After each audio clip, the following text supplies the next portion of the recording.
Pero muy buenas tardes para todos. Bienvenidos a 24 horas. Gracias por acompañarnos. Vamos a hablar de este nuevo secuestro. Hablamos de la desaparición de 4 personas en la zona de San Estanislao. Ya hubo comunicación, supuestamente la suma pedida por la liberación de estas personas es millonaria.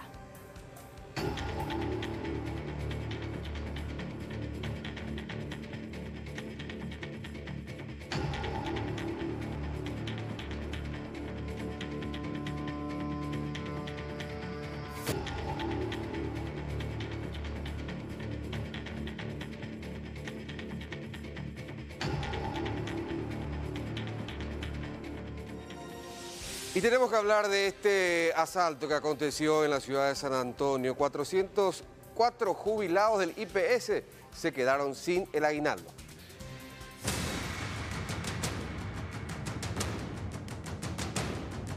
Del susto yo no me podía levantar. Pues ya que asaltante, ni ahí no le hice caso, agarró mi mano, entonces me estiró. Ahí le viste la arma larga, y ella le echó en el suelo y le apuntó ahí. Hasta acá viene el auto, Toyota Premium. Los policías le llevaron, los cañonados le llevaron hasta adentro. La plata. Está en marcha, es una chapa que figura como denunciado por extravío de chapa. Nosotros tenemos un contrato vigente, un convenio con la Dirección Nacional de Correo. Ellos son los encargados del pago.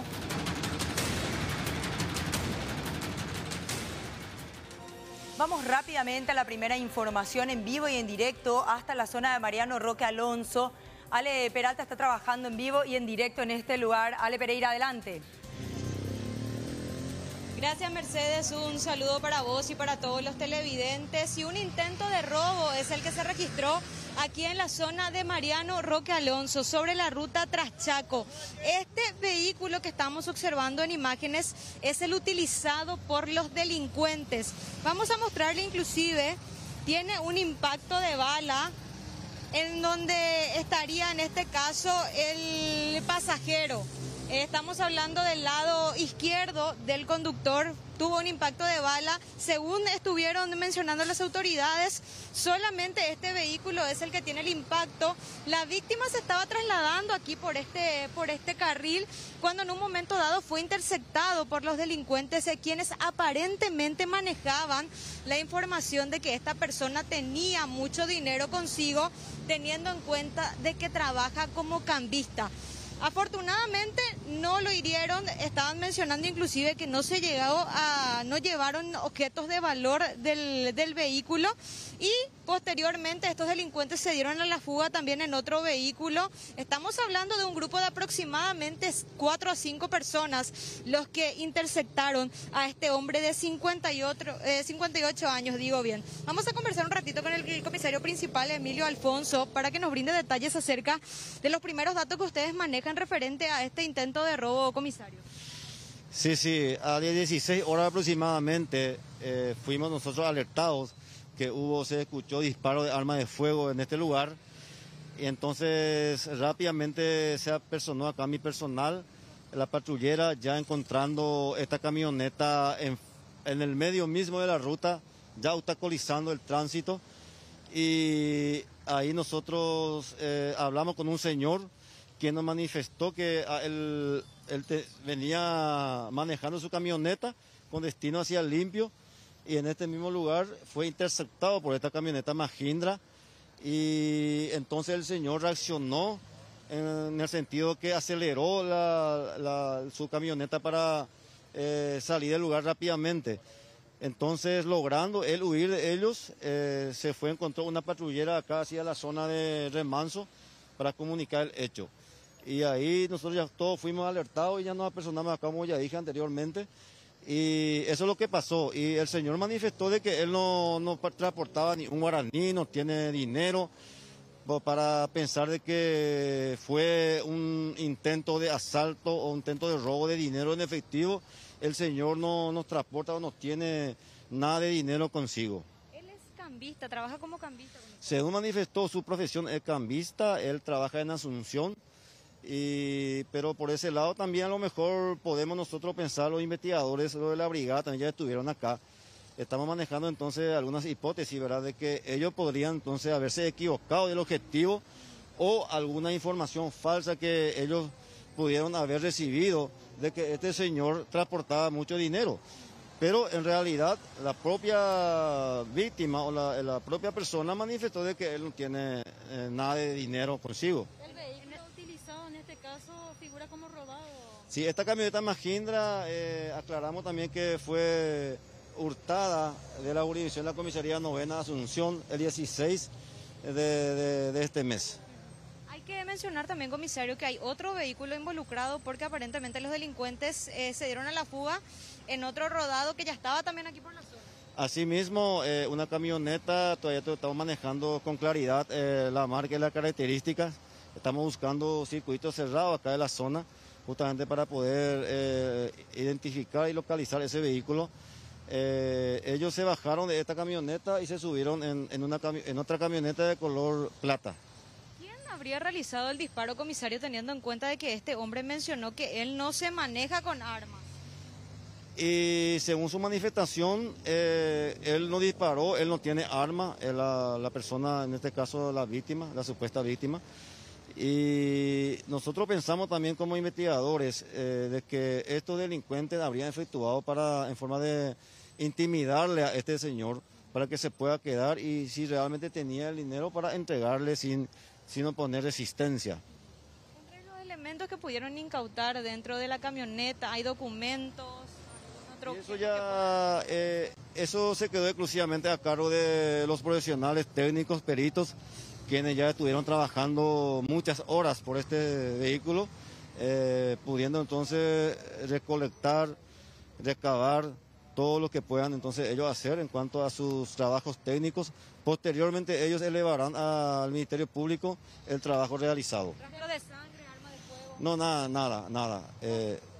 Sí he visto que alzaron muchas huellas dactilares, entonces a través del sistema AFI, entonces nosotros podemos llegar a estas personas quienes estaban circulando dentro de esta camioneta. Con respecto al hurto de este vehículo, ¿se tuvo en conocimiento ya en el momento de que fue llevado o ahora en este asalto es que se dan cuenta que esta camioneta... No, esta camioneta fue denunciada ese mismo día del hecho, que fue el 16 de este mes, en la Comisaría Novena de Asunción. ¿Y permanecía en ese lugar Y los ladrones hurtaron esta camioneta y hoy apareció acá justamente. Nosotros enseguida pudimos verificar en nuestro sistema, en nuestra base de datos, que esta camioneta fue hurtada, fue robada en esa fecha. Para reiterar, según testigos, comisario, ¿cuántas personas aproximadamente descendieron de este vehículo negro? Aproximadamente 4 personas descendieron de este vehículo y se subieron en otra camioneta. Muchísimas gracias. Cuando quieras. Comisario principal Emilio Alfonso, jefe de la comisaría 10ª, brindando detalles acerca de lo que están manejando, al menos sobre este hecho. Se habla de un intento de robo. Ya están también aquí los dueños de la camioneta. Vamos a ver si es que podemos conversar con ellos. Señor, estamos en vivo para Canal 9, ¿no le podemos molestar un ratito? ¿Tu vehículo? Con mi hijo, por favor. ¿Con tu hijo? Bueno. Llegaron los propietarios también de la camioneta, ya lo decía el comisario, fue hurtado, fue robado en inmediaciones de la Comisaría Novena Metropolitana y es el utilizado en este caso por los delincuentes para este intento de robo que se daba aproximadamente a las 4 de la tarde aquí sobre la ruta Transchaco. Reiterar la identidad en este caso de la víctima, Venancio Cabrera, de 58 años. Él iba solo en su vehículo y ya se está recabando también imágenes de circuito cerrado para determinar también varios puntos Mercedes. En cuanto a la dirección en la que se fueron o se fugaron también estos delincuentes a bordo de otro vehículo y también de dónde finalmente provino la bala, el disparo en este caso, teniendo en cuenta que la víctima mencionó que él no se maneja con arma de fuego y hay un impacto de bala también por esta camioneta. Vamos a ver si podemos conversar con el joven. Está hablando por teléfono nomás también. Amigo, ¿te puedo molestar un ratito? Bueno, está viendo también algunos datos Mercedes referente a su vehículo, están viendo en qué condiciones también está, ya también los de automotores, gente de investigaciones vinieron a levantar huellas, también los de criminalística para ver un poco qué fue lo que pasó. Se habla de que 4 personas finalmente fueron las que descendieron de este vehículo y otra persona que se encontraba también manejando el otro vehículo en donde finalmente salieron huyendo. Se habla de que manejaban un monto de dinero X teniendo en cuenta que este trabajador se dedicaba o al menos trabajaba como cambista y ya está también realizando su denuncia en la comisaría décima. No quiso brindar mayores detalles referente a este hecho. Y también se está viendo también imágenes de circuito aquí en la zona, teniendo en cuenta que hablamos de una zona muy comercial donde hay varios locales instalados y ya estamos viendo también varias cámaras de seguridad, al menos en este punto. Muy bien, Ale, vemos a esta hora que es hora pico y más con este inconveniente allí sobre la Traschaco, a la altura justamente de la ciudad de Mariano Roque Alonso, el tránsito sumamente lento y conflictivo, así que a tener mucha paciencia en este punto, teniendo en cuenta que hay intervinientes en el lugar recabando información, evidencias importantísimas para poder dar con los autores o el autor de este disparo. Estamos en imágenes en vivo y en directo desde la zona de Mariano Roque Alonso. No tenía dinero consigo en ese momento, pero normalmente la víctima sí aparentemente trasladaba dinero y eso era supuestamente lo que buscaban estos delincuentes. ¿Tenemos todavía al propietario ahí del vehículo? ¿Ya se liberó? Sí, tu nombre, por favor. Eduardo Méndez. Bueno, Eduardo, ¿cuándo fue robado tu vehículo? Si nos podrías precisar. El martes pasado se robó. A la mañana, a las 8 de la mañana más o menos, me bajé para irme a mi oficina y después al mediodía volví y ya no encontré la camioneta. ¿Dónde fue esto? En el barrio Las Mercedes, hacia el Complejo Santos. O sea que vos no te diste cuenta, no llegaste a percatarte de nada. Una vez que saliste de tu trabajo recién. Al mediodía salí para irme a una obra y ya no encontré la... ¿Lograste recabar alguna imagen de circuito de ahí de la zona para ver quiénes fueron los que hicieron eso? No, porque había pedido algo y, o sea, vimos algo, pero nos pasaron por ahí. O sea que no encontré nada, ninguna cámara. ¿Ahora en qué condiciones encontraste tu vehículo a simple vista? Estaba golpeado, pero vamos a arreglar. ¿Cómo? Documento todavía no pude mirar, todavía no pude entrar a ver. Pero me parece que no está nada. La radio ya salió, la silla de mi bebé también estaba ahí, también se fue. Y vamos a ver. ¿Es la primera vez que te ocurre? Sí, la primera vez que me pasa. ¿Hiciste la denuncia de inmediato? Ahí a los 20 minutos de haber asimilado el robo, me fui a la comisaría. En cuanto a la chapa, ¿corresponde? Sí, no le quitaron la chapa, nada, corresponde todo. Está un poco golpeado, me decía más. Sí, la dirección parece que se rompió y está roto, o sea, está chocado al lado izquierdo. Perfecto, pero plenamente le reconoció a tu vehículo. Sí. ¿Cómo fue el robo brevemente? ¿Cuándo fue? El martes a la mañana, tipo a las 8, más o menos creo que habrá sido, porque no sabría decirte porque me bajé y al mediodía, me bajé del auto, me fui a trabajar y al mediodía volví para irme a otro lado y ya no estaba. ¿En el centro de Asunción? En barrio Las Mercedes, hacia Complejo Santos, hacia el General Santos. Eduardo Méndez. Bueno, eso es lo que menciona Mercedes Eduardo, hablando un poco acerca de los primeros detalles, al menos de lo que vino a encontrar aquí también, su vehículo que al menos mantiene la chapa, documentos no encontró, está bastante golpeado, decía también, pero sí, esto se daba en inmediaciones de la comisaría novena, el pasado 16 mencionaba él, y ahora, bueno, vino a encontrarse con esta desagradable sorpresa de que su vehículo finalmente fue utilizado para este hecho delictivo. Increíble realmente que ni siquiera la chapa le hayan retirado, sobre todo cuando cometen otros hechos delictivos con el vehículo robado.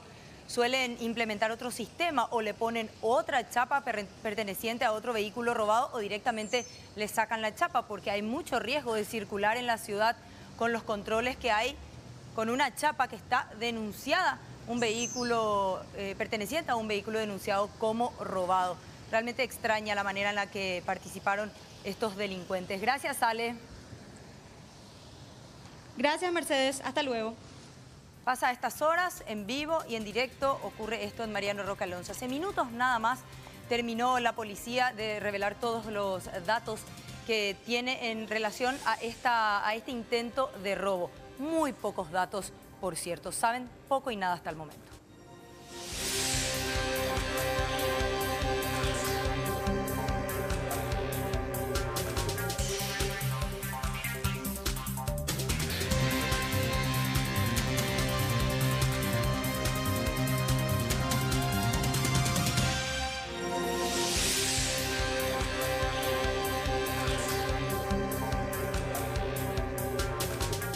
Y vamos a esta información que se desarrolla en el departamento de San Pedro, en la zona sur del segundo departamento de nuestro país, puntualmente en la jurisdicción ya de San Estanislao, porque una persona de 74 años de edad, estamos hablando del ciudadano menonita Helmut Hediker Friesen, fue privado de su libertad por un grupo de delincuentes. Inicialmente se informaba que solamente a este señor de 74 años lo había llevado.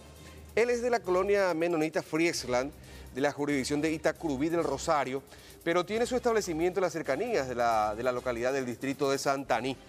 Decíamos que inicialmente se informaba de su privación. Después, con el transcurso de los minutos, fue confirmándose que fue llevado junto a su capataz y a otros 2 peones de estancia. Recordemos que ya a mediados de este año, el señor Helmut Hediker Friesen también fue atacado por un grupo de criminales en el portón de su establecimiento. En aquella ocasión le habían llevado la camioneta que finalmente terminó siendo incendiada. Y hay que ver cómo termina esta historia, porque todos los efectivos, tanto de antisecuestros de la policía, los antisecuestros, asignados al departamento de San Pedro, como también personal de orden y seguridad de la comisaría jurisdiccional, se encuentran en este sitio, bastante alejado, por cierto. Hay muy poca señal para acceder a comunicaciones telefónicas con nuestro corresponsal, que se encuentra en ese lugar, Nelson Espínola Lange, para conocer más detalles de la situación por la que está atravesando este ciudadano menonita de la colonia Friesland. Hay que ver cómo termina. En principio, según dicen los secuestradores, llegaron a contactar con los familiares de este señor y le habrían pedido la suma de 100 millones de guaraníes. Ahora van surgiendo más informaciones, más datos que estamos esperando confirmar con los intervinientes, ya sea con el personal de orden y seguridad de la Policía Nacional o, por qué no, también ya con el personal antisecuestros de la Policía Nacional. Pero vamos a escuchar una nota, una entrevista que nos concedía el padre de una de las personas, de uno de los trabajadores de este ciudadano menonita. El último uno. Era él. ¿Un chico era? Rolando Díaz González. ¿Vos años llegó? 23 claro. Donde hay pa, mi lamba, hay te que se nei me india claro. Nei me. Nei me. Upende mai claro. Upende mas hay claro, ba, hay nema claro. Andera, upio personal bebé. No, capataz hoy. Capataz. Capataz. Va, hoy que pues nada. Después iba a sus. No, después iba. Vos persona más o menos la una gea cuál en el ve caraira. Entre 5. Vos más o menos la una gea al establecimiento de la bandido por. Pelan de guay, mena cuando mi jefe. Ojo paite y guay vio. O caño baite. O caño baite la de cuenta. Preocupado y venando, ¿eh? Sí. Peale más pico le paso fuera ya. Oye, yo le la plata, ¿vio dónde? No, pero de la plata yo voy a pasar fuera, ya se le va igual. En minutos nada más vamos a confirmar el desenlace de esta historia que involucra a este hombre menonita de la colonia Friesland, 74 años de edad, Helmut Hediker Friesen, quien fue llevado por un grupo de delincuentes junto a su capataz, a cuyo padre escuchábamos y estábamos viendo, haciendo declaraciones para el Sistema Nacional de Televisión, junto a otros 2 empleados del establecimiento propiedad de este hombre de 74 años de edad. Las informaciones que van llegando hay que ir chequeándolas hasta tener la confirmación de parte de las autoridades intervinientes.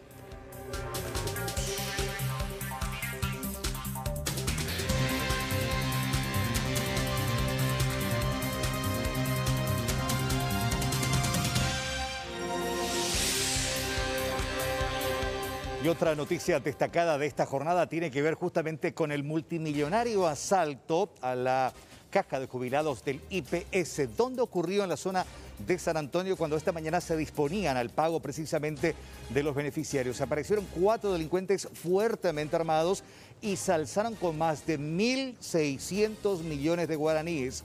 Se cuestionó duramente la insuficiencia en cuanto al custodio policial.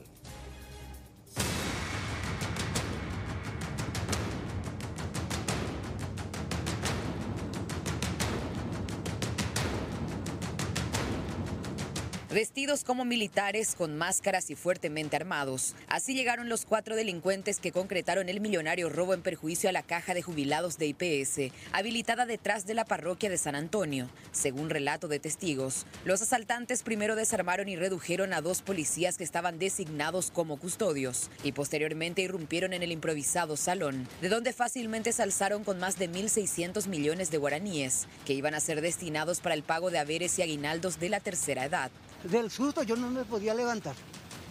Y me dijo, chaca, asaltante, asaltante, asaltante. Ni ahí no le hice caso, agarró mi mano, entonces me estiró. Me fui trastabillando ahí atrás de ella. Entré en ese salón grande. Y después pasé en otro. Ahí sí que ya el señor Isea me estaba visto, anga pobrecito, debajo de la mesa. ¿Dónde llegaron los asaltantes con su vehículo? Acá estaba sentado, dice. Esas 2 personas que estaban sentadas allá, vinieron al sanitario y dice que ya le vio luego acá sentado. Que 2 ya estaban esperando acá. En total 4. 4 son. Había policías acá también, donde hemos entendido. Pero es poca, pobrecita. Son custodios. Sí, custodios. También fueron reducidos. Ahí le viste la arma larga y ella le echó en el suelo y le apuntó ahí. Hasta acá vino el auto. ¿Qué tipo de auto era? Un Toyota Premium. ¿Qué color? Gris. ¿Y ese se bajaron todos? Y la policía estaba ahí. 2 policías tengo entendido. Una mujer y un varón. Pero fueron reducidos. En el acto se redució todo esto. 4 se bajaron y se fueron. Los policías le llevaron, los cañonados le llevaron hasta adentro. La plata. Y ya salió ya tranquilo, ya adentro no hay nada, policía no hay guardia, nada. Aparte de no contar con el suficiente acompañamiento policial, la sede de pagos ni tampoco la iglesia cuentan con cámaras de circuito cerrado. No tenemos ninguna cámara aquí en el lugar porque tengo entendido que más o menos ingresaron hasta acá 20 metros. Descendieron 4 o 5 personas. Primeramente le despojaron al personal policial que se encontraba custodiando. 2 personal policial. ¿Le sacaron sus armas? Su arma reglamentaria, como así también un equipo de radio walkie. Minutos después del robo, la policía reportó el hallazgo del vehículo utilizado por los asaltantes, el cual fue abandonado sobre las calles Río Ictonono y Los Naranjos del barrio Las Garzas de la ciudad de San Antonio. Está en marcha. Es una chapa que figura como denunciado por extravío de chapa.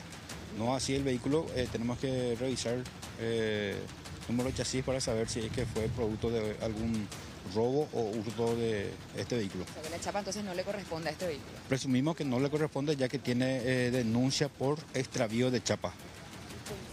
Coincide con la característica de un Allium. Desde IPS aclararon que el reembolso del dinero robado es responsabilidad del Correo Paraguayo, institución designada para el pago de los haberes jubilatorios. Nosotros tenemos un contrato vigente, un convenio con la Dirección Nacional de Correo. Ellos son los encargados del pago. Ellos son los responsables de resguardar ese dinero, de hecho que eso contempla el convenio que tenemos firmado con ellos, en donde ellos deberían de haber contratado, que de hecho creo que contrataron una póliza de seguros que cubra el caudal que estaban manipulando en ese momento. Llaman la atención algunas cosas, como por ejemplo de que habían solamente 2 personas que estaban resguardando ese dinero y que de hecho que se hizo un cambio de guardia en ese momento. Eso llama muchísimo la atención, pero es una cuestión ya que hay que estar investigando, está en manos ya de las autoridades. Al menos 400 son los jubilados que deberían haber cobrado sus haberes en la jornada. Los mismos forman parte del grupo de la tercera edad que aún no bancarizó su sistema de cobro, recurriendo aún al método tradicional de dinero en mano, que los expone a los hechos de inseguridad como el que se concretó recientemente.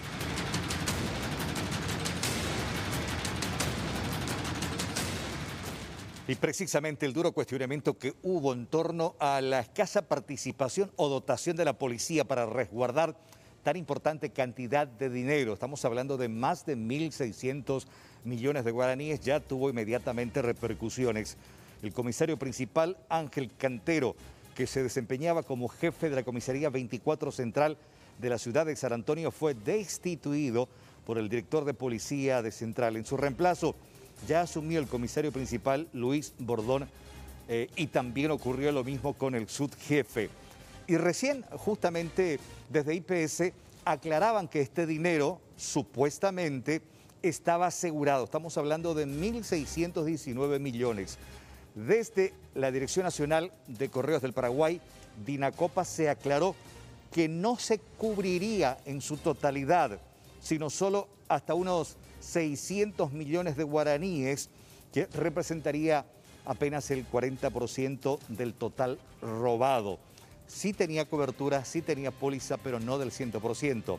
Esta es la confirmación hecha desde Dinacopa, pero desde IPS aseguran de que estos jubilados en un plazo no mayor de una semana ya tendrían repuesto su dinero para el cobro correspondiente. El resto ya se vería con la gente de IPS y Dinacopa.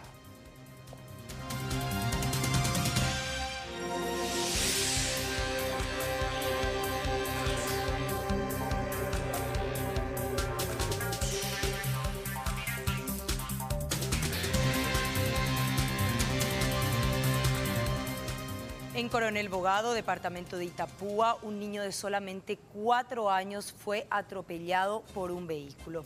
El pequeño se encontraba en compañía de su padre y también otras personas. Estaban pescando allí al costado de la ruta cuando decidieron irse y él cruzó raudamente la ruta.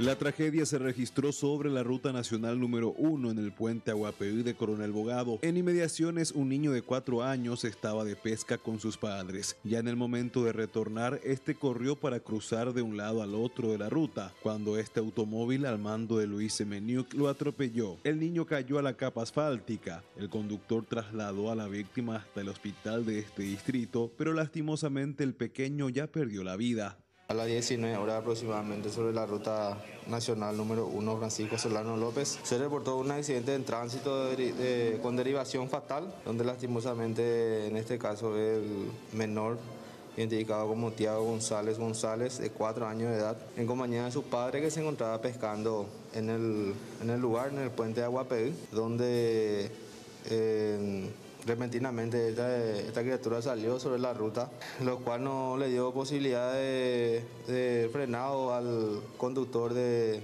vehículo, en este caso el señor identificado como Luis Teodoro Semeniuk. Los padres de la víctima manifestaron que el niño por la emoción estaba corriendo, pero no se percataron que iba a cruzar la ruta rápidamente. A pesar del esfuerzo de los médicos por reanimarlo, nada más se pudo hacer. Sí, así mismo, en ese momento por el horario ya estaba oscureciendo y él solamente vio así como un movimiento, ¿verdad? Que él arrolló y posterior a eso quedó a ver qué era, ¿verdad? En ese momento pudo percatarse de que era una criatura menor de edad de 4 años. ¿Se le practicó la prueba del coté? Se le practicó la prueba del coté al conductor del vehículo, arrojando cero su miligramo en sangre. Aparentemente no habría sido instantánea la muerte, sino que fue trasladado y después, algunas horas después, falleció este niño. En el centro asistencial de Coronel Bogado, efectivamente.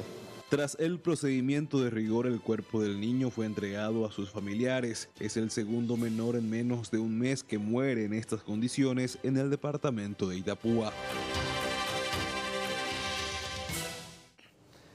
Y a continuación vamos a contactar con el compañero Nelson Espínola Lange, quien se encuentra en la zona de Santaní, donde se desarrolla la privación de libertad en contra de 4 personas. Hola Nelson, buenas tardes. ¿Qué datos nuevos tenemos acerca de estas 4 personas? ¿Ya los intervinientes van a ingresar a buscar a estas personas o no? ¿Cómo se desarrolla el tema en ese lugar?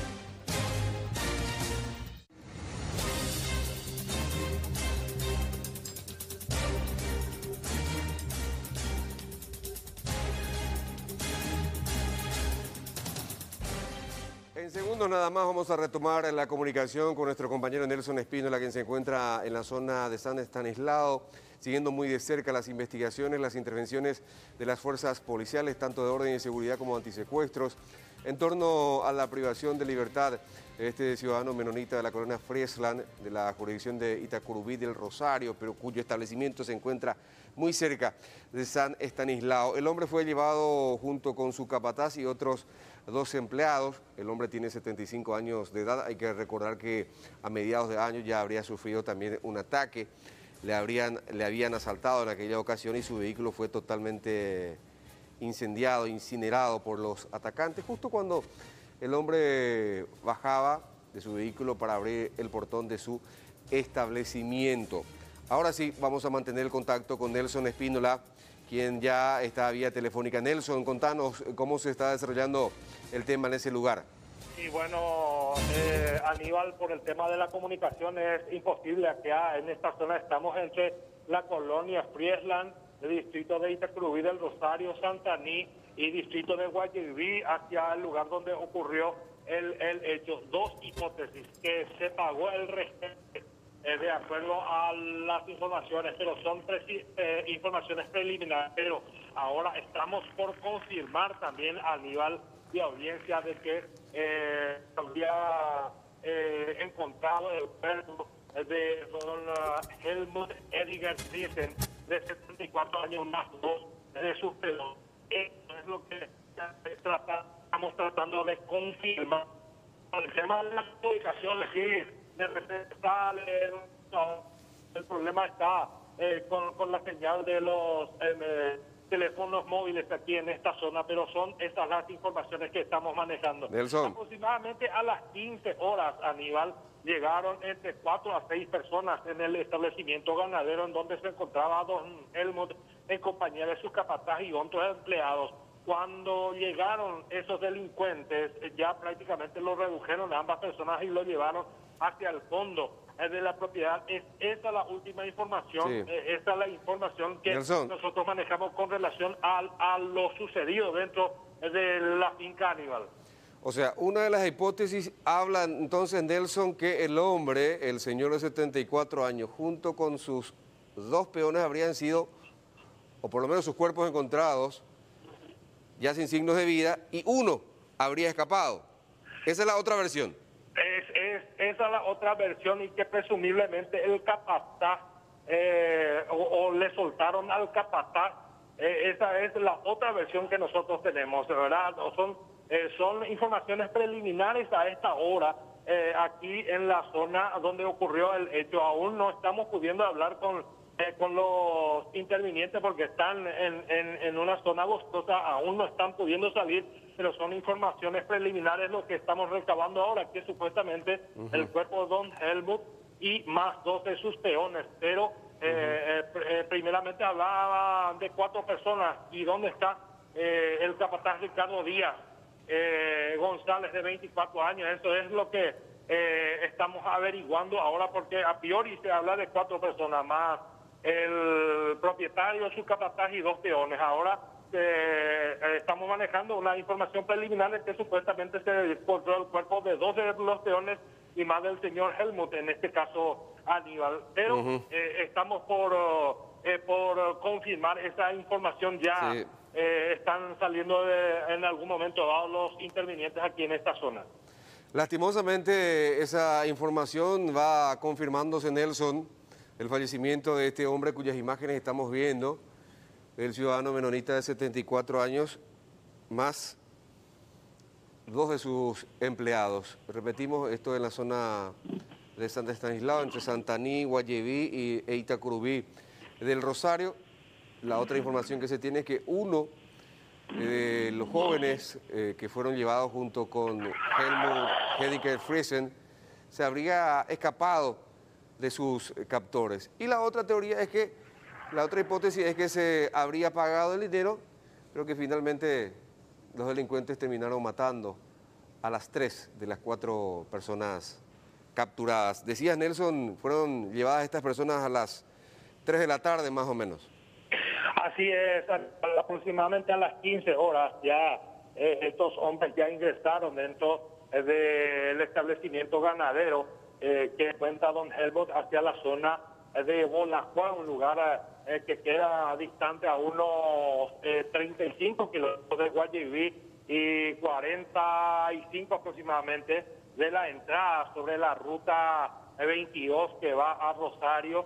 El colono menonita a diarios entra y sale desde la colonia Freeland aproximadamente entre 50 kilómetros para llegar a su establecimiento ganadero, y justamente con uno de sus hijos se encontraba en el lugar, pero su hijo salió más temprano, aproximadamente a la 1 de la tarde, salió su hijo del lugar y se quedó él mismo en compañía de sus empleados. Y aproximadamente a las 15 horas, de acuerdo al papá del capataz, los delincuentes llegaron en dicha zona. El papá del capataz estaba preocupado, don Egidio Chávez estaba muy preocupado por lo que no tenía información de su hijo. Ahora están tratando de hablar con los intervinientes también porque le preocupa ya algunas informaciones que recorren a través de los medios y quieren saber el estado en que se encuentra su hijo, que sería el capataz de 23 años de nombre Ricardo Díaz González Aníbal. Ahora, ¿quiénes serían los responsables de esta privación de libertad y así como están las cosas posterior al asesinato, Nelson?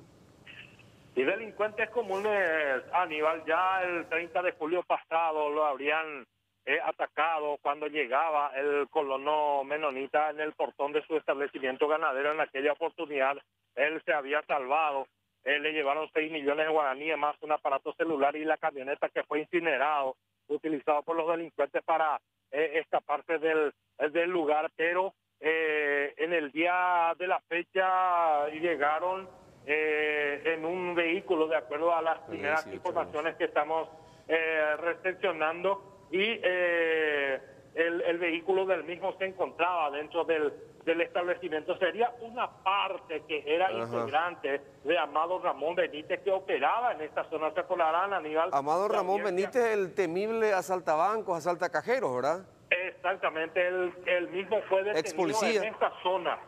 Se escondía en esta zona cuando vino de San Joaquín, que agarraba obras y que prácticamente actuaba como un arquitecto, inclusive haciendo trabajo para el estado de San Joaquín. Se instaló aquí en esta zona y aproximadamente a unos 15 kilómetros del lugar es donde fue detenido Amado Ramón Benítez en línea recta. Ahora ocurrió el hecho, o sería parte de una gavilla que formaba el equipo criminal de Amado Ramón Benítez. Se están reagrupando y probablemente querían hacerse de dinero, ¿verdad?, para reflotar este grupo criminal. Tengo la información de que el que se escapó es un joven de 18 años, porque recordemos, Nelson, que habías mencionado que las personas que fueron llevadas junto con este señor eran personas sumamente jóvenes. El capataz solamente tenía 23 años, pero me dicen que el que se salvó, el que pudo escaparse, es un joven de 18 años. Y son hipótesis que estamos manejando, Aníbal, y estamos tratando de confirmar. Lo que no quiero ser irresponsable también en omitir una opinión sin confirmar, pero por ahora ya estamos estableciendo algunas primeras conversaciones con los intervinientes, y dentro de algunos minutos más ya vamos a tener exactamente qué fue lo que ocurrió y qué es lo que está pasando aquí en esta zona. Pero se habla de 4 personas. Ahora uno de ellos se salvó, no sabemos quién, ¿verdad? Pero aproximadamente, o sea que aparentemente un joven de 18 años fue la que se salvó. Ahora sí, no sabría decirte si se escapó o fue soltado antes o cuál es la situación, pero una persona joven de aproximadamente 18 años se salvó, Aníbal. Bueno, Nelson, vamos a estar muy atentos. Tiende a confirmarse entonces esto que ya estuviste adelantando un poquito más temprano, la posibilidad de que 3 de los 4 capturados hayan sido asesinados por este grupo de delincuentes, entre ellos el señor Helmut Hediker Friesen, 74 años de edad, junto a 2 de sus empleados. Repetimos, uno de 18 es el que se habría escapado, y este le está llevando en estos momentos, según nos dicen, al personal de la policía hasta el sitio mismo donde fueron tenidos en cautiverio y donde aparentemente también fueron asesinados. Habría que hablar con el jefe de seguridad del departamento de San Pedro, el comisario Inocencio Arrúa, o el jefe de policía del segundo departamento, el comisario Bazán. Bueno, con esta información que lastimosamente tiende a confirmarse, hacemos la pausa.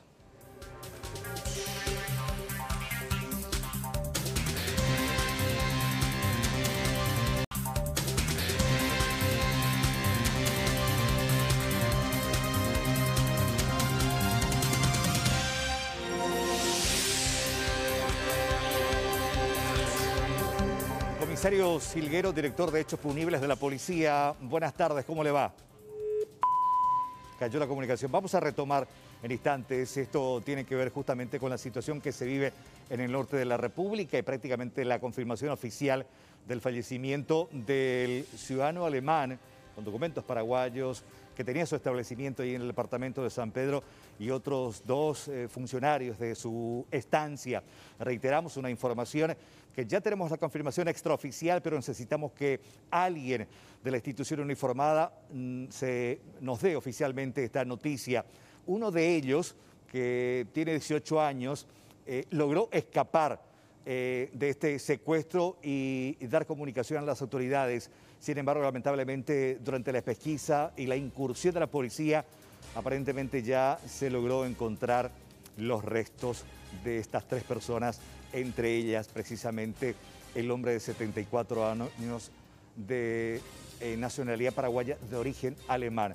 Vamos a retomar en instantes la comunicación. 3 fallecidos y uno que logró escaparse. Esto, reiteramos, de acuerdo a la información proveniente desde la zona norte y principalmente el comisario Silguero, a quien queríamos tener en comunicación. Los cuerpos van a ser trasladados hasta el hospital de Santaní para la autopsia pertinente y determinar de qué manera fueron muertos. Se presume en principio que sería una banda criminal común y corriente, nada tendría que ver con los grupos que operan en la zona. Comisario Silguero, intentamos de nuevo la comunicación, ¿me escucha? Sí, muy buenas noches, Carlos, y a la audiencia. Confirmar esta triste noticia ya por parte de las autoridades sobre el hallazgo de estos 3 cuerpos, comisario. Sí, lamentablemente tenemos que informar que tenemos 3 personas muertas, aparentemente por estas personas que serían los responsables de este supuesto secuestro, porque se habla también de un pago. No sabemos, vamos a estar verificando esa información. No obstante, nos estamos trasladando hasta ahí para poder hacer, digamos, las diligencias preliminares con el equipo técnico y con todo el equipo investigativo élite acá de Asunción que nos acompaña. Entre las víctimas, el ciudadano menonita y 2 empleados. Efectivamente, sí. Así mismo, el menonita y dos empleados aparentemente son las personas fallecidas. Eso vamos a corroborarlo ya con el personal de criminalística con el proceso de levantamiento de los cuerpos. El primer reporte que usted tiene, comisario, ¿cómo habrían sido asesinados? ¿Qué información tiene? No tenemos aún ese reporte. Sí, el hallazgo. En ese momento ya nos avisa el personal de antisecuestro y de investigaciones de San Pedro. Comunicamos a nuestros superiores y directamente recibimos las directivas de acompañar de cerca este trabajo investigativo con todo el equipo élite de Asunción, bajo la dirección de la doctora María Irene Álvarez de Antisecuestro. Con relación al joven de 18 años que logró escaparse, ¿él habría contribuido con información para el hallazgo de los cuerpos, comisario? Efectivamente, esa es la información preliminar que tengo. En este momento justamente está siendo atendido por los investigadores, siendo auxiliado, siendo chequeado ya seguramente por algún paramédico, a ver si cómo se encuentra. Sí, con relación a qué grupo criminal se atribuye en principio, de acuerdo a las investigaciones y las características del hecho en sí, comisario, ¿tendría que ver con estos que operan en la zona norte o delincuentes comunes?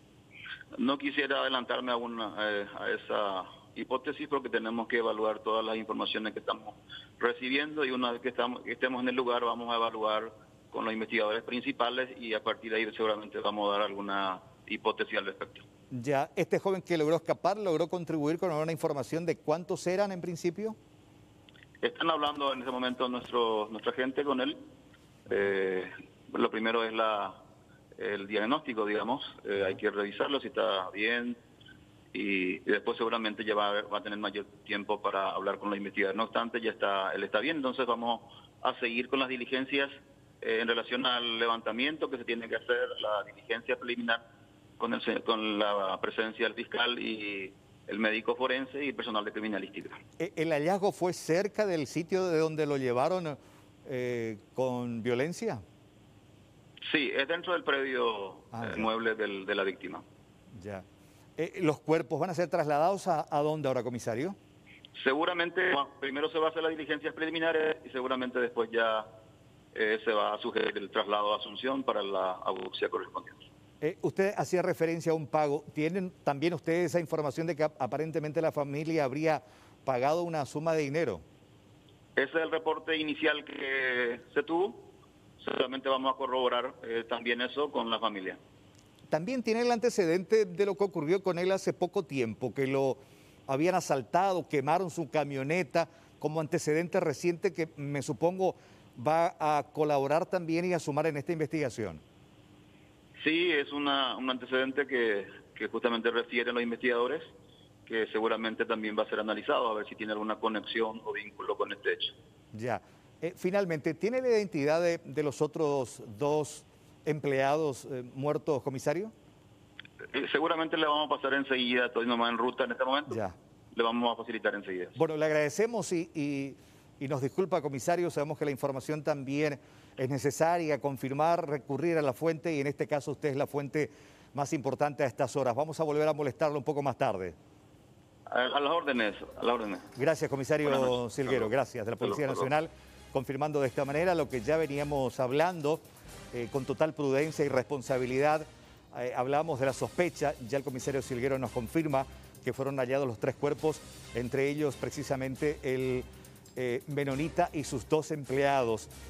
Van a determinar en qué circunstancias fueron asesinados, no muy lejos de donde lo llevaron, a Empellones, y de estas 4 personas, finalmente una de 18 años logró huir y es el que está hablando ahora con la policía para dar más detalles sobre cómo ocurrió este secuestro y fue también quien colaboró para llegar al sitio donde estaban los cuerpos. Vamos a ampliar en minutos nada más con nuestros equipos que están en la zona norte de la República.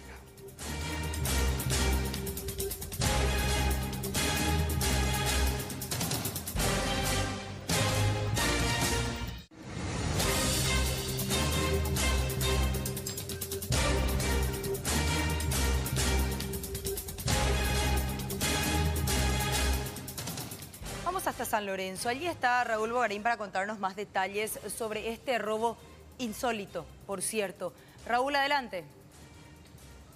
¿Qué tal? ¿Cómo te va, Mercedes? Buenas noches a todos los televidentes de 24 horas. Estamos en el barrio Nuestra Señora de la Asunción y bien lo mencionaste, Mercedes, algo insólito. ¿Por qué digo esto? Porque sobre la calle Manuel Ortiz Guerrero ocurrió un accidente de tránsito donde un hombre quería dejar ahí su vehículo, pero por temor a que le robaran sus objetos, él decidió llamar a su hermano y traer hasta la casa de su hermano enfrente de su vivienda para dejar este vehículo. ¿Qué pasó en horario de la madrugada? Llegó un conocido delincuente de la zona y empezó a hurgar dentro del vehículo llevándose su dinero en efectivo, celulares y otros objetos de valor. Por temor a que le robaran, él trajo frente a la casa de su hermano y de allí de igual manera le robaron estando él durmiendo dentro del vehículo. Aquí estamos nosotros con Víctor Guanes para que nos comente acerca de este hecho. Él es el hermano, en este caso, de la persona que sufrió el accidente y también posteriormente este ilícito. Víctor, ¿cómo te va? Buenas noches. Muy buenas noches a todos. Así como estuviste relatando, ocurrieron los hechos. Mi hermano quiso evitar que le roben la batería del vehículo, el faro, porque después del accidente que relataste, el vehículo quedó con el capot un poco levantado y él prefirió dormir dentro del vehículo, pero por lo visto su sueño fue tan profundo que no sintió cuando esta persona hurgó dentro del vehículo y le robó todas sus pertenencias. Ahora, este es un conocido delincuente del barrio, de la zona, ¿ustedes ya lo tenían registrado? Así mismo es, más allá de este hecho en particular, aquí conformamos una comisión vecinal precisamente preocupados por la inseguridad. Y Leo I, que es el autor de este hecho, es un conocido delincuente de la zona que ya contaba con antecedentes y a quien le reconocimos inmediatamente cuando vimos el circuito cerrado que tenemos instalado aquí en mi casa. Enseguida lo reconocimos. Hablamos con las autoridades policiales, con el comisario de la 54 de Loteguazú, el comisario González.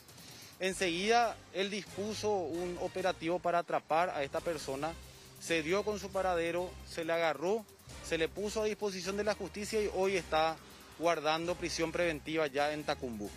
Y es muy joven. Leonardo Julián Caballero Paredes, de tan solo 21 años, que cuenta ya con antecedentes varios y es muy conocido por el barrio por perpetrar este tipo de hechos. Lo llamativo es que tu hermano tuvo un sueño muy profundo y no se percató de la situación o lo hizo con mucho sigilo esta persona.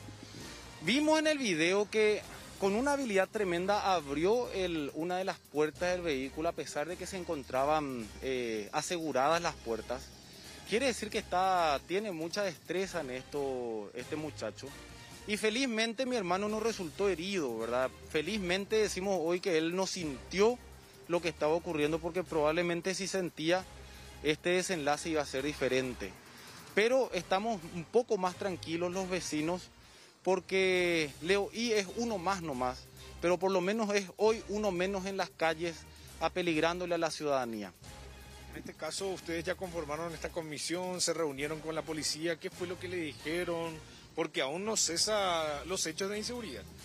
Así mismo es, lo jocoso, vamos a decirle, es que precisamente la noche antes de la madrugada en que ocurrió este hecho, nos reunimos con el director del Departamento Central de la Policía Nacional, el comisario Morales, quien vino con varios jefes del Departamento Central de la Policía y a quien le acompañó también el comisario de la zona de la 54 y hablamos juntos, nos desahogamos, hablamos de todos los hechos que nosotros habíamos sido testigos, que nos tocó vivir, hechos delictivos y luego también les expresamos nuestras sugerencias, les hicimos nuestras recomendaciones y acordamos reunirnos periódicamente. Tengo que reconocer que luego de esa reunión empezamos a ver señales que nos hacen pensar que realmente hoy la policía quiere trabajar con nosotros los vecinos que queremos mejorar la seguridad de nuestro barrio. Pero sin embargo, luego de esa reunión fue que ocurrió. Sin embargo, horas después me toca pasar por ese sinsabor que fue el robo al vehículo de mi hermano. Pero tomamos esto como un caso en el que nos tiene que dar lecciones. No podemos descuidar las cosas, no podemos dejar nada en la calle, no podemos dejar nada a la vista de los ladrones. Les pedimos también a los ciudadanos que denuncien, porque según nos explicó la policía, ellos se rigen por estadísticas. Quiere decir que si en una comisaría no hay denuncias, ellos consideran que es un barrio seguro. Esto es un barrio, a pesar de que se volvió residencial, un barrio muy inseguro. Y por eso nos organizamos y queremos trabajar con todas las instituciones, con el municipio, con el Ministerio del Interior, con la policía. Creemos que tienen que estar involucradas la Fiscalía, el Poder Judicial, porque de nada va a servir que la policía les atrape a los bandidos y luego el Poder Judicial les suelte. Entonces queremos trabajar con todas las instituciones que de alguna u otra forma están relacionadas con la prevención y el combate a la inseguridad.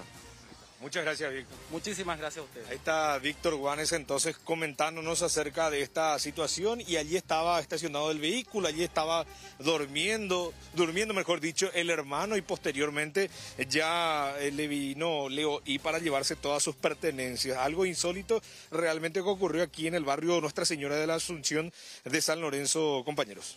Gracias, Raúl, por todos estos datos. Hasta luego, un placer. Y eso que la calle está bastante bien iluminado, por lo menos eso se ve ahora en estas imágenes.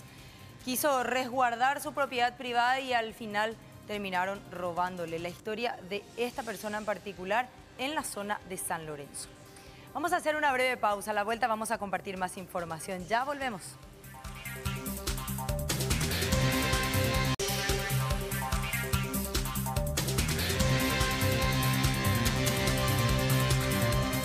Bueno, precisamente recién, señor director, por favor, la imagen de este imponente puente que une las ciudades de Foz de Iguazú con Ciudad del Este, capital del Alto Paraná. Y hablando del Alto Paraná, hablando de Ciudad del Este, ya lo tenemos a Luis Gavilar desde una estación de servicios allí en la capital del Este, y vamos a hablar del pan nuestro de cada día, la inseguridad. Luis, buenas noches, bienvenido. Hola Carlos, un saludo para vos, para nuestros televidentes. Realmente mucha violencia últimamente en el este del país, hechos de todo tipo. El fin de semana justamente se reportaban 2 casos de sicariato, con saña asesinaron a 2 personas, se reportaba un enfrentamiento con disparos de por medio tras un asalto en una estación de servicios de la ciudad de Hernandarias, imágenes que impactaron y bueno, no cesan los hechos nuevamente esta mañana aquí en este local, cerca ya del mediodía. En realidad, delincuentes hicieron de las suyas y se llevaron toda la recaudación del fin de semana de este lugar. Estamos hablando de 42 millones aproximadamente. Los delincuentes llegaron hasta este sitio a bordo de una motocicleta. Esto se pudo ver en las imágenes del circuito cerrado, y uno de ellos ingresa rápidamente a la oficina administrativa. No deja de llamar la atención por qué esta oficina estaba vacía, por qué el dinero estaba sobre el escritorio, dónde estaba la encargada de la administración en ese momento. Los delincuentes utilizaron un mazo para finalmente entrar hasta este lugar y hacerse con el dinero. Reitero, entre 40 a 42 millones se hizo el arqueo y finalmente ese es el monto de lo sustraído por estos 2 marginales que operaron a bordo de una motocicleta. Vuelvo a repetir, y a juzgar por estas imágenes, realmente no deja de llamar la atención la ausencia en ese momento de la responsable administrativa y por qué tenía en ese lugar, de esa forma, el dinero que ya tenía que ir a depositar a un banco de plaza. Llegaron aquí los policías, vamos a escuchar al oficial inspector Julio Duarte, responsable de esta jurisdicción. Nosotros fuimos convocados, ¿verdad?, por la misma encargada, que manifestó que ella, en el momento que ocurrió el hecho, salió a hacer una diligencia. Y cuando al volver al lugar, ya sus personales, los playeros, vamos a decirle, le informaron que 2 personas a bordo de la motocicleta fueron a ingresar en el despacho y se trajeron pertenencias, ¿verdad? También un monto en específico de efectivo también. Y según lo que estamos dialogando con ella, manifestó la recaudación del sábado y del domingo, que sería por los 40 millones aproximadamente. 40 aproximadamente. Que según ella mencionó, habría dejado en la mesa. Y según ella, lo que ella relata es que ella estaba haciendo su arqueo, ¿verdad? Y estaba preparando para ir a depositar en el banco. Y se olvidó y dejó encima de la mesa, porque también tiene caja de afuerte y eso, y se le pasó según la versión que ella nos está dando. Bueno, habría también cámaras de circuito cerrado. Sí, hay cámaras de circuito cerrado, ya fuimos cotejados la característica de los supuestos autores, ya se le hizo participación al personal técnico criminalística y el personal del Departamento de Investigaciones de Delitos, ¿verdad? Y estamos en busca de los supuestos autores. Y justamente el dato que llama la atención, lo que refería el oficial interviniente, de que llamativamente la encargada de la administración de este lugar olvidó, entre comillas, el dinero, salió a hacer unas diligencias y justo en ese momento llegaron los delincuentes que ya manejaban absolutamente todo, incluso vinieron preparados con un mazo para ingresar finalmente hasta esta oficina administrativa y alzarse con todo ese dinero, reiteramos, producto de 3 días de trabajo aquí en esta estación. Voy a tratar de acercarme a los playeros para conocer la sensación que tienen después de este hecho. Hay que decir que están muy expuestos los playeros, generalmente son víctimas de los delincuentes. ¿Cómo estás, amigo? Buenas noches. ¿Qué tal? Bueno, ¿vos estabas de turno o no cuando ocurrió lo de esta mañana? No, yo estoy segundo turno ahora. Segundo turno. Sí. ¿Es la primera vez que pasa acá? La verdad que sí. Sí, decía yo que están ustedes muy expuestos al tema de los delincuentes, son el blanco preferido últimamente. ¿Qué sensación tenés después de esto, amigos? Y nada, normal. ¿La zona qué tal? Y de siempre lo es así acá. Siempre hay mucho asalto. Mucho peligro acá, todos los días. Bueno, ¿Vos sos acá del barrio nomás? No, yo soy de otro lado. De otro lugar. Sí. ¿Tu nombre? José Eduardo. José, fuerza. Gracias.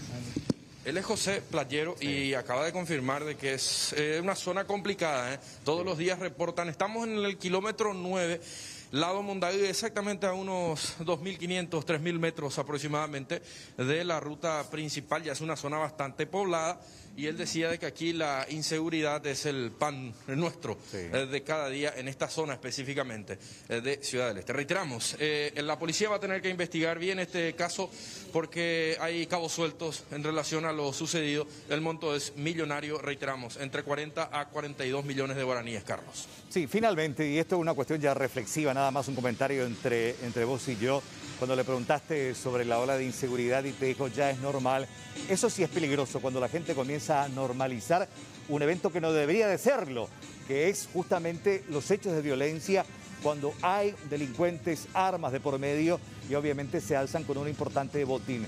La normalización de este tipo de cosas sí preocupa cuando ya ocurre con tanta frecuencia que le parece algo normal, entre comillas, pero que no debería serlo. Totalmente, y fiel reflejo de lo que ocurrió en la ciudad de Hernandarias, justamente en una estación de servicio. Los delincuentes ingresaron y dispararon a mansalva. Afortunadamente nadie resultó herido. Pero a juzgar por esas imágenes impactantes, vemos el conato de violencia de estos delincuentes que ingresan y no piensan en absolutamente nada y nadie y realizan disparos a mansalva, tal como ocurría en esa ciudad, y son ellos justamente el blanco preferido. Por eso es muy importante esa reflexión. No se debería de normalizar una situación como esta, pero lastimosamente es un caldo de cultivo y muchas veces la gente ya siquiera se anima a ir a una comisaría o llamar al 911. Esa es nuestra realidad como sociedad hoy día, lastimosamente, y en Ciudad del Este evidentemente no formamos parte de la sección, al contrario. Bien, y justamente tenemos en pantalla compartida lo que ocurría hoy en Hernandarias, Luis, esto para graficar tu relato, de qué manera aparece este vehículo, creo que es un vehículo blanco, tipo taxi, ¿verdad? Sí, así es, Carlos. Sí, te escucho el relato. Taxi, es un taxi, de hecho, sí, de hecho es un taxi. La víctima estaba a bordo de ese taxi, ingresan a la estación de servicios, los delincuentes empiezan a disparar por todos lados y finalmente se apoderan del botín de este taxista que estaba llevando una encomienda, una suma importante de dinero también. Y la policía empieza una persecución riesgosa también. Realmente fue impresionante lo que se dio en la ciudad de Hernandarias, sino simplemente por magnificar, porque las imágenes son contundentes e impactantes a la vez, Carlos, y a esto nos referíamos justamente. Bien, excelente, Luis. Gracias por este relato. Correcto, un abrazo. Gracias. Sí, realmente preocupó cuando la respuesta fue ya es normal de que alguien termine asaltado, que se lleven dinero. Y lo que ocurrió tanto en Ciudad del Este como también en Hernandarias es un ápice de lo que fue el botín. Hoy en la zona de San Antonio más de 1.600 millones de guaraníes. Peligrosamente estamos entrando en una temporada donde este tipo de hechos de violencia se replican y suceden con tanta frecuencia justamente por el movimiento importante de dinero. La policía tendrá que redoblar sus esfuerzos para frenar y evitar que estos casos se repitan.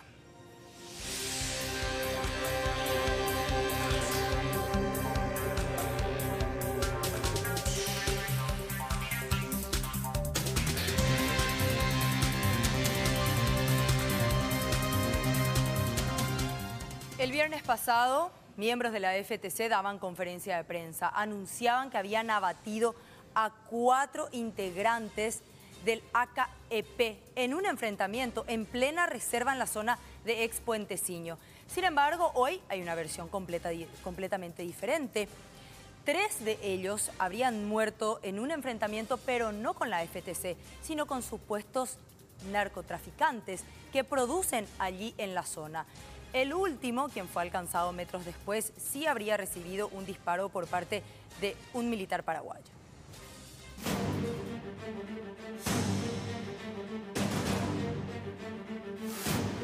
¿Cuál fue la real participación de las fuerzas especiales de la FTC en la reserva Paso Bravo de Concepción, donde fueron dados de baja 4 miembros de la autodenominada Agrupación Campesina Armada ACA Ejército del Pueblo? En principio, en una conferencia de prensa en la base del Comando de Operaciones de Defensa Interna CODI en Arroyito, Concepción, los principales voceros militares afirmaban que la neutralización de los considerados 4 terroristas fue resultado de una acción propia de la Fuerza de Tarea Conjunta en 2 enfrentamientos sucesivos con los criminales en una zona determinada a la que se habría llegado producto de una labor de inteligencia. Dentro de un espacio geográfico relativamente acotado, tenemos 2 eventos, por decirlo así, uno que da como resultado lo que presumimos, porque puede haber más también, no sabemos todavía no patrullamos todo el lugar, 3 personas sin vida, ¿verdad? Y en un evento posterior, otra persona más que fue abatida. Ya en la morgue judicial donde se realizó la autopsia y extracción de esquirlas de proyectiles, el médico forense Pablo Lemir entró a detallar las lesiones recibidas por cada uno de los caídos. En el caso de Freddy Florenciano Campuzano, al atravesar ese disparo atravesó una remera de mangas largas y una remera de mangas cortas. Esas piezas de ropa han quedado en reserva y van a ser peritadas por laboratorio forense para ver los residuos de disparo que puedan haber en la ropa, para decirnos la distancia de disparo. Que en el caso específicamente de Freddy Florenciano Campuzano estoy hablando de lesiones contusas en el rostro, que en otras palabras significan golpes. Eso no tiene las características normalmente de un enfrentamiento. Otro que primero fue golpeado y torturado antes de morir fue Emiliano Romero, quien presenta una lesión contusa en la zona de la nuca y recibió igualmente un solo tiro. A su vez, el cuerpo del tercer identificado, Víctor Marís Domínguez, recibió 3 proyectiles de arma de fuego que atravesaron el cuerpo y, a diferencia de los otros 2, no presenta golpes. Aparentaría tener más data de muerte que los anteriores.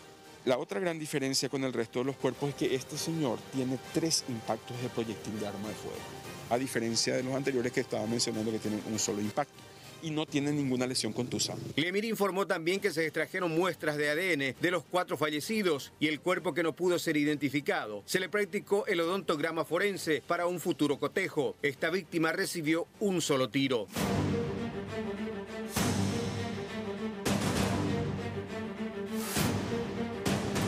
Bueno, y precisamente siguiendo más sobre este caso, ante las sólidas evidencias sobre lo que realmente ocurrió en la zona de Puenteciño, la FTC ya se desdijo de su versión primaria anterior, de que supuestamente acabó con los miembros de la AKEP.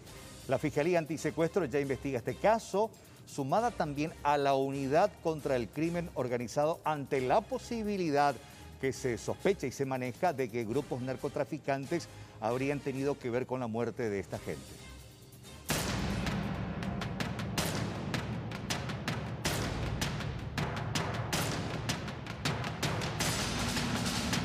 ¿Enfrentamiento o cuádruple homicidio?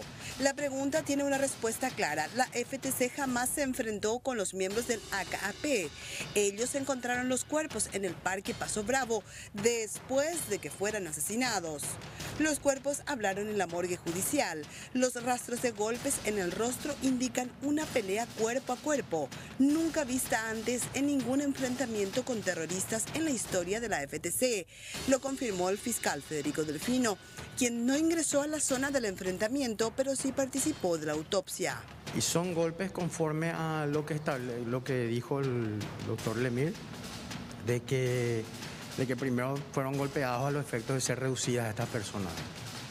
Es decir, algo inusual en todos los enfrentamientos de la FTC, de una lucha cuerpo a cuerpo y posterior. No, la dinámica que se da generalmente cuando hay un enfrentamiento es de que son tiros de larga distancia, de mediana a larga distancia, ¿verdad? Y la dinámica dan cuenta de que no es esa situación, ¿verdad? Los cuerpos no hablan de la misma manera.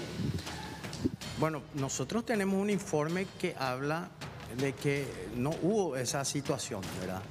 Entonces pudo haber sido una confusión en ese momento, pero tenemos un informe de la FTC, está en poder del colega Pablo Zárate, de Concepción, de que sí se estaba montando un operativo en donde llega la información y se escuchan disparos de armas de fuego en un sector y ahí ingresan las fuerzas operacionales, ¿verdad?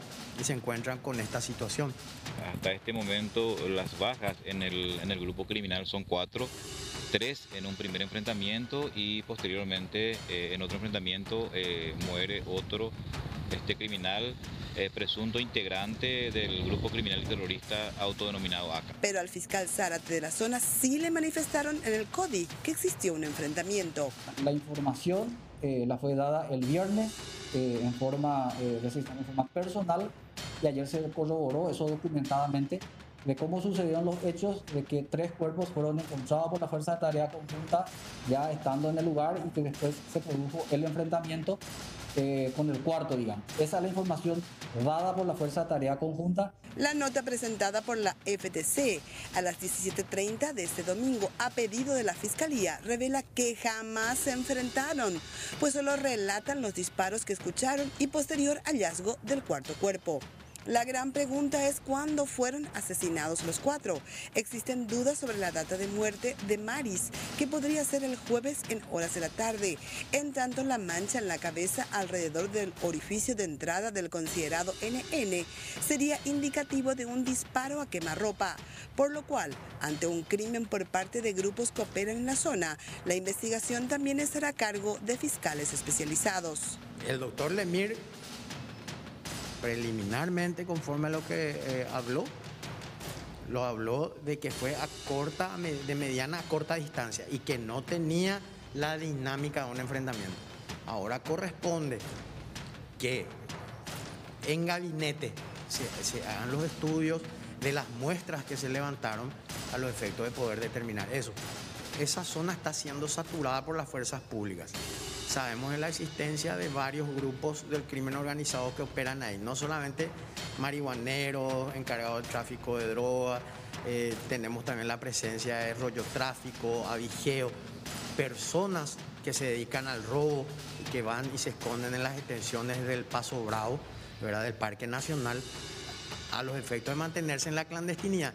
Nosotros no hablamos de un determinado grupo. Es por eso que estamos realizando la investigación en forma conjunta con los colegas de crimen organizado también de la Fiscalía.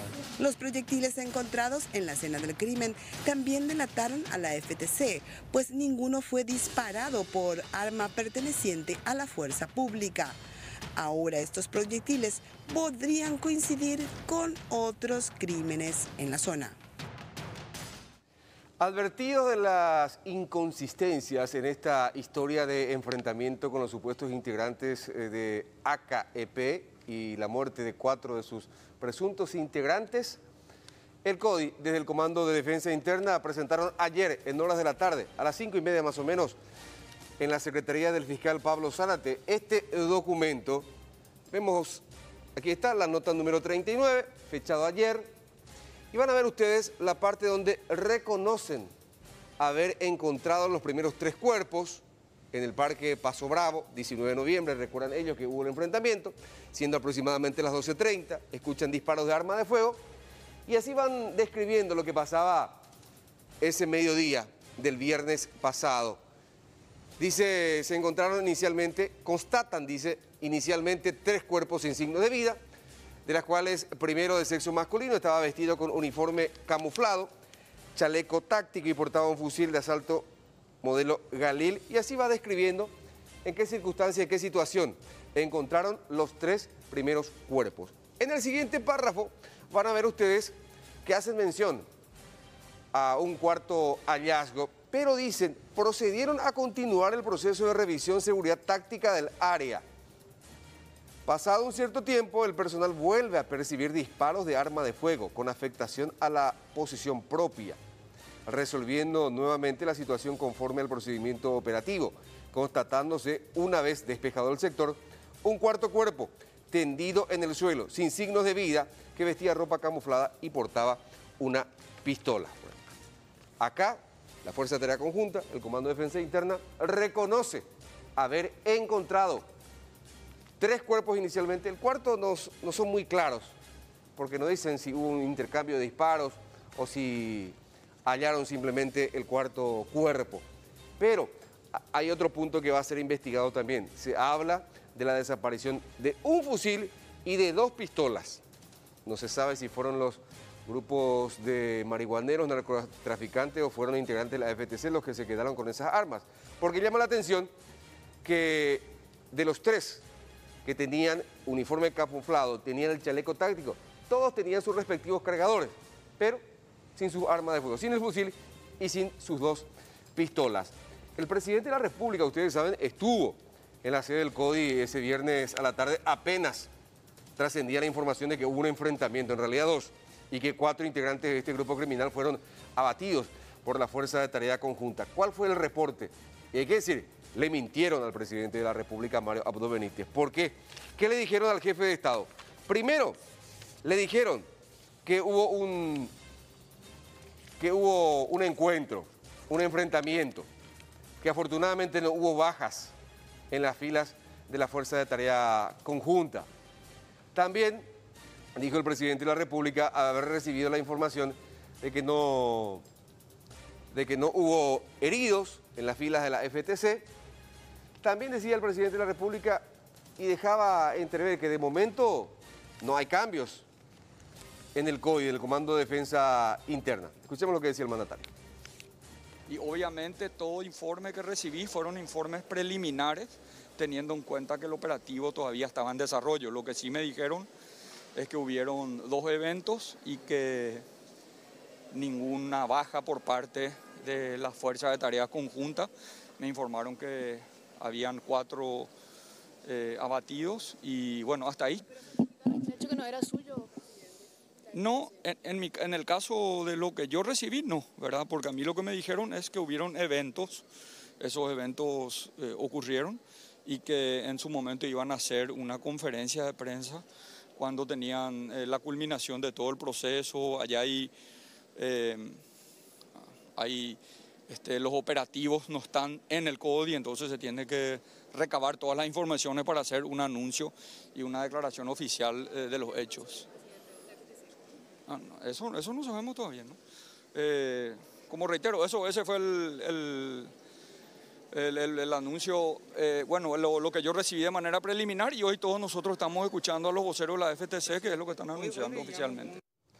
No es la primera vez que le mienten al presidente de la República. Ya lo hicieron también cuando fueron muertas las 2 chiquitas. Recuerdan ustedes, en septiembre del año pasado le dijeron fue muerta una de las líderes del EPP, Magda María Mesa. ¿Recuerdan ustedes ese caso? Bueno, ¿qué decía el presidente de la República? ¿Tienen que salir a hablar los de la FTC? ¿Están haciendo declaraciones? No, porque con este comunicado, desde el CODI, anuncian que ya no van a salir a hablar, que el CODI dará detalles tácticos o de inteligencia meramente en el ámbito de la causa abierta en el órgano jurisdiccional para no afectar y seguir cooperando con el debido proceso, como también evitar que la divulgación de ciertos aspectos de las operaciones especiales o de inteligencia comprometan y o arriesguen la vida de miembros de los órganos de seguridad, dice este comunicado. Y haciendo un poco de memoria, ustedes recuerdan que el 7 de junio del 2020 también eran encontrados los cuerpos de los hermanos Benicio y Johnny Argüello Larrea, esto en la zona de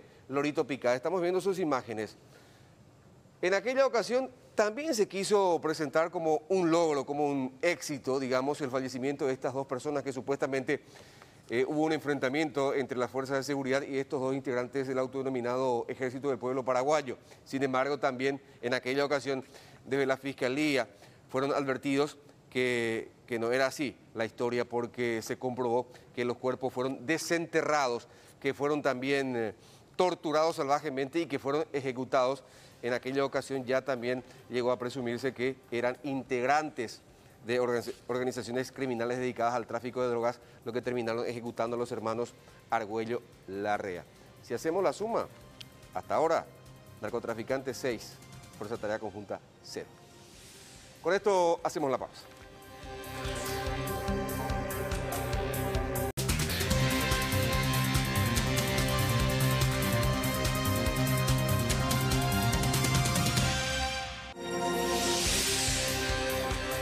Rápidamente les hablamos acerca de este nuevo homicidio que se producía en la zona de Ubiyaú, específicamente a unos 5 kilómetros sobre la ruta General Blas Garay, una colonia denominada María Auxiliadora que se encuentra a escasos kilómetros del centro de esta ciudad.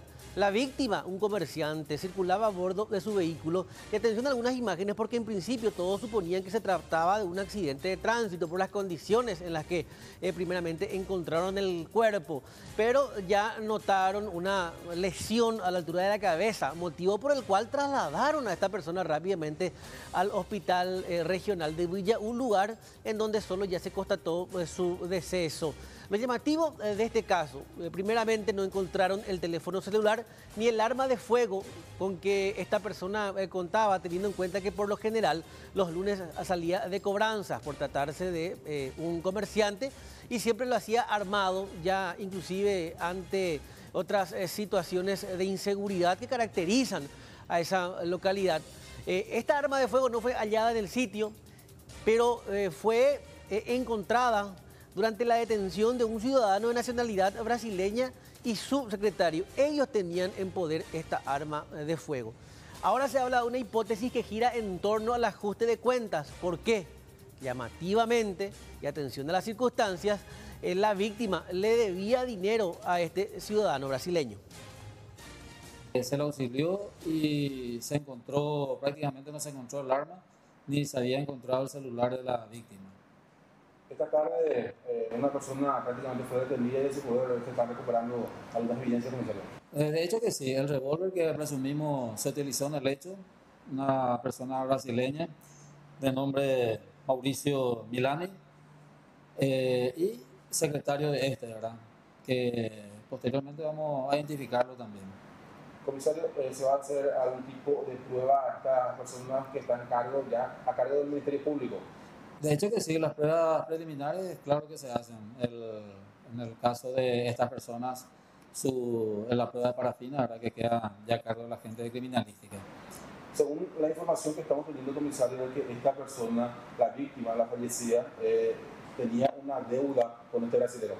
Es lo que también nosotros recibimos, ¿verdad? Y por eso surgen varias hipótesis, ¿verdad? Veremos en qué se desenlaza todo esto. El desenlace de esto. Incluso se maneja la información de que la vainilla se habría arrojado en un lugar y en este momento se está buscando. Así mismo estamos en prosecución de eso. Las personas que están en el Villaú de este departamento son las que se encuentran realizando esa tarea. La víctima fue identificada como Jorge Antonio Dávalos, un comerciante de 51 años de edad de esta localidad. Con respecto, primeramente, a la intervención del Ministerio Público, en donde ya se analizan varias hipótesis y una de ellas inclusive guardaría en torno a esto que les mencionábamos, el ajuste de cuentas, pero no se descartan otras versiones y otras informaciones relacionadas a este hecho, porque lo que llama también la atención es que el vehículo se encontraba en movimiento y el disparo se produce de derecha a izquierda, es decir, desde el lado del acompañante. Notamos de que esta persona tiene solamente una herida de bala, en este caso en la altura de la cabeza, de cuya consecuencia ha fallecido esta persona. Con respecto a si fue un hecho de robo, estamos realizando las investigaciones preliminares, vamos a estar conversando con la persona con quien estuvo últimamente antes de ocurrir este hecho y Dios quiera que podamos dilucidar este caso. Tuvo traumatismo del cráneo en este caso, con salida de la masa encefálica. Eso causó la muerte de esta persona. Conforme a las manifestaciones que estamos escuchando, él mismo fue a cobrar. No sabemos el monto, ni tampoco si él contaba con amenaza o tenía problemas. Todo eso ya vamos a estar realizando las investigaciones. Y vamos a hablar del gobernador del Departamento Central, Hugo Javier González. ¿Por qué? Porque hoy finalmente el Poder Ejecutivo, con la firma del Presidente de la República y del Ministro del Interior, Arnaldo Yucio, remitieron a la Cámara de Diputados el pedido de intervención de la Gobernación del Departamento Central, administración sospechada por múltiples actos de corrupción. En este sentido tenemos el escrito que remitió el Presidente de la República y que tuvo acceso en horas del mediodía en la Cámara de Diputados. Y básicamente le dice que con sumo agrado se dirige a vuestra honorabilidad, en virtud, y cita el artículo 165 de la Constitución Nacional, la norma 317 del año 94, que reglamenta la intervención de los gobiernos departamentales como así también de los gobiernos municipales. Dice, el pedido de acuerdo constitucional decidido por la Junta Departamental de Central solicitando la intervención de la Gobernación del Departamento Central. A partir de ahora, la Cámara de Diputados tiene 15 días para conformar una comisión especial para indagar detalles de los antecedentes y luego dictaminar ante el Pleno si corresponde o no tratar el tema. Luego vendrá la votación si corresponde o no la intervención y si es así, si corresponde, entonces tendrá que designarse a un interventor que tendrá un plazo máximo de 90 días para analizar todas las documentaciones y emitir finalmente un dictamen. Esto por un lado, esto en el plano político, en el plano constitucional. También desde tribunales, hoy por unanimidad una Cámara de Apelaciones confirmó al juez Humberto Otazú como el magistrado responsable de llevar adelante este proceso contra Hugo Javier González y otras 14 personas sospechadas, repetimos, de corrupción de varios tipos penales. Asimismo, hoy se confirmaba al fiscal Rodrigo Estigarribia al frente de las investigaciones, pero no hay que descartar la presentación de algún otro incidente, atendiendo que recién los primeros incidentes comenzaron por el principal, por Hugo Javier González. No hay que desechar la posibilidad de que los otros 14 vayan turnándose para presentar recursos dilatorios en los tribunales y de esa manera trabar el proceso contra el ex animador de fiestas, el gobernador cartista Hugo Javier González. 20:36, otra pausa.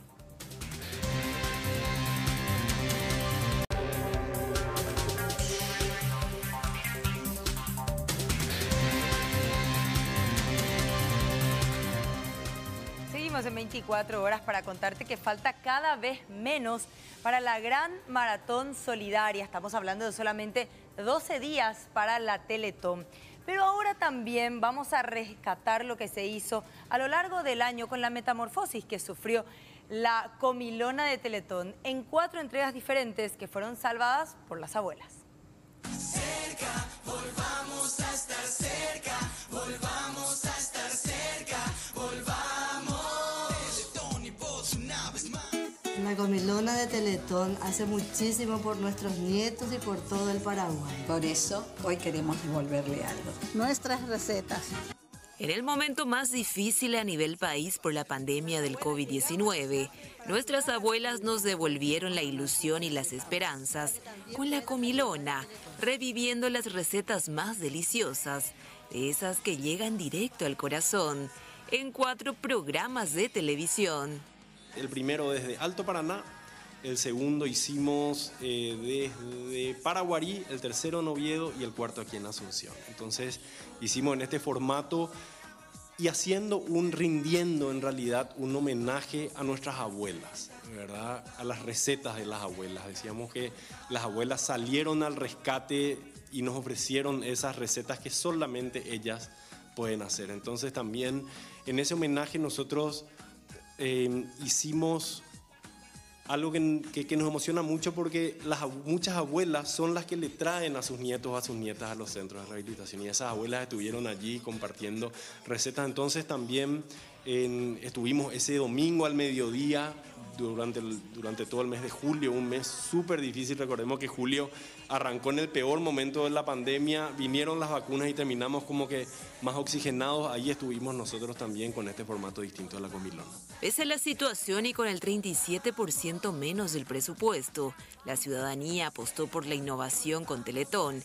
Es así que se realizó la comilona móvil durante todo el mes de julio. Ahí la gente también se despertó y nosotros queremos hacer una pequeña comilonita, vamos a hacer acá en la plaza, y eran comilonitas gestionadas por la ciudadanía y fue súper lindo, ¿verdad? Porque empezamos con algo así que era a distancia, era un programa de sorteos que todos los domingos hacíamos y se sorteaban diferentes premios, pero a medida que fue creciendo volvió así impresionante y en el último programa tuvimos una linda comilona acá en la fundación y también tuvimos en la costanera, tuvimos en diferentes puntos del país, entonces de ahí empezó a llamarse comilona móvil El desafío cada año es mayor. Este 2021, pese al panorama, la comilona llenó ampliamente las expectativas, teniendo en cuenta que es una iniciativa que nació en nuestro país. Este 3 y 4 de diciembre, volvamos a estar cerca con las familias de Teletón. Volvamos a estar cerca, volvamos a estar cerca, volvamos.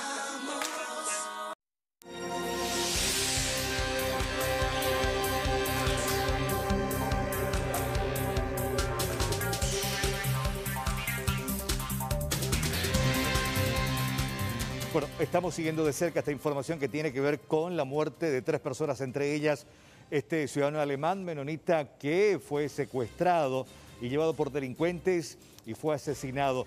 Ya lo tenemos a nuestro compañero Nelson Espínola desde el hospital de Santaní, donde aparentemente, de acuerdo a lo que nos decía el propio comisario Silguero, van a llegar los cuerpos. Adelante, Nelson. Así es, Carlos. Saludo para la teleaudiencia de el SNT en la morgue del Hospital Distrital de San Estanislao, donde se estarían trasladando los 3 cuerpos de Helmut Ediger y como así también de Rolando Díaz y Odair dos Santos. Estas 3 personas fueron ejecutadas en el transcurso de hoy esta tarde tras ser secuestrados del establecimiento ganadero ubicado en la zona de Bolacua entre los distritos de San Estanislao e Itacurubí del Rosario. Presumiblemente los 3 tenían disparos de armas de fuego calibre 38. Esa es la información que manejábamos a la altura de la cabeza, o sea que se presume de que estas personas fueron ejecutadas. Estamos recabando informaciones, Carlos. Presumiblemente este colono menonita habría vendido una importante cantidad de ganados vacunos el sábado en horas de la tarde. Esa información tenía los delincuentes y para llevar esa cantidad de dinero llegaron en el establecimiento, pero el colono menonita no tenía consigo los dineros correspondientes, tenía en su casa en la colonia Friesland. Él a la mañana suele llegar en su establecimiento ganadero y posteriormente a la tarde se retiraba nuevamente a unos 35, 40 kilómetros distantes del lugar donde posee su casa familiar. Los intervinientes hablaron con la señora Elena Jansen, que es la esposa del colono menonita, en el transcurso de esta tarde. Ella no pudo confirmar de que sí vendió, pero la información que ella manifestó es que le llamaron y le pidieron dinero, la suma de 100 millones de guaraníes. Por otro lado, algunos allegados de la familia de los otros fallecidos, los peones, nos habían confirmado de que sí, supuestamente preguntaron por esa cantidad de dinero con relación a la venta o producto de la venta de algunos ganados vacunos el sábado en horas de la tarde. Los intervinientes, el fiscal José Godoy de la unidad penal de San Estanislao, ya se encuentra en el lugar conjuntamente con el médico forense para la extracción del cuerpo de la zona boscosa en donde fueron encontrados a las 17:30 en el día de la fecha. Y como ya mencionamos, Carlos, prácticamente estas personas fueron ejecutados. Uno de los secuestrados pudo escaparse. Se trata del joven Eder Cordeiro Machado, que se escapó de sus captores, y los 3 personas, Helmut Ediger Friesen, de 75 años, naturalizado paraguayo, un colono menonita de origen alemán, Rolando Díaz González, de 23 años, que es el capataz del establecimiento, reside en la zona, y el otro peón, Odair dos Santos, brasileño, de 36 años, y Eder Cordeiro Machado, de 18 años, el que se escapó. Ahora la comitiva ya está en el lugar con efectivos del Departamento Antisecuestro, con la gente de la comisaría local, como así también Departamento de Investigaciones, como para trasladar el cuerpo aquí en la morgue del Hospital Distrital de San Estanislao. Prácticamente una importante cantidad, superando los 100 millones de guaraníes, lo recaudado por este colono menonita, producto de la venta de sus ganados vacunos, y en busca de ese monto de dinero llegaron los delincuentes que manejan bien la información, Carlos y audiencia. Bien, excelente. Nelson, gracias por este completo reporte. Estaremos pendientes a más detalles sobre la llegada de los cuerpos y finalmente el informe del forense. Un abrazo, Nelson, gracias.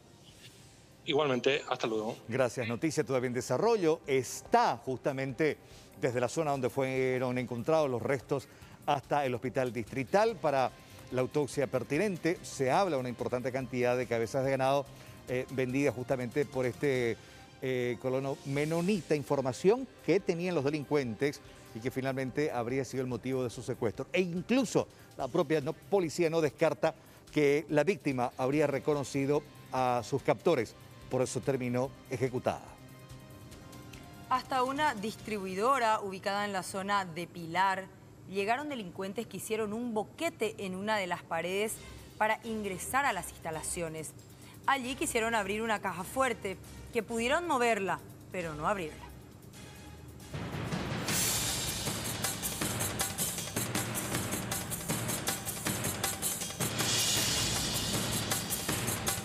Dos personas serían las que hicieron un boquete en la pared para poder acceder al lugar donde estaba la caja fuerte, dentro de una distribuidora de bebidas en la ciudad de Pilar. Arrancaron la caja, pero la abandonaron a pocos metros del boquete para luego huir del sitio. Aparentemente los supuestos autores en hora de la madrugada abrieron un boquete que da hacia un patio baldío, en donde ingresaron al interior del depósito, logrando prácticamente desprender una cámara de seguridad que enfocaba hacia la caja fuerte y posteriormente arrastrando dicha caja fuerte hacia el boquete, momentos en que presumimos, ¿verdad?, que el guardia de seguridad dio un aviso, una alerta con un silbato y nosotros, ¿verdad?, pensamos que estos supuestos autores escucharon eso, ¿verdad?, y se dieron a una precipitada fuga. Según el comisario Flaminio Quinteros, se está esperando las imágenes de circuito cerrado para intentar identificar a los autores del hecho. Además, no se descarta que pudo haber implicancia de funcionarios de la misma distribuidora, teniendo en cuenta que los delincuentes tenían la información precisa del lugar donde se encontraba la caja fuerte y la ubicación exacta de las cámaras de seguridad.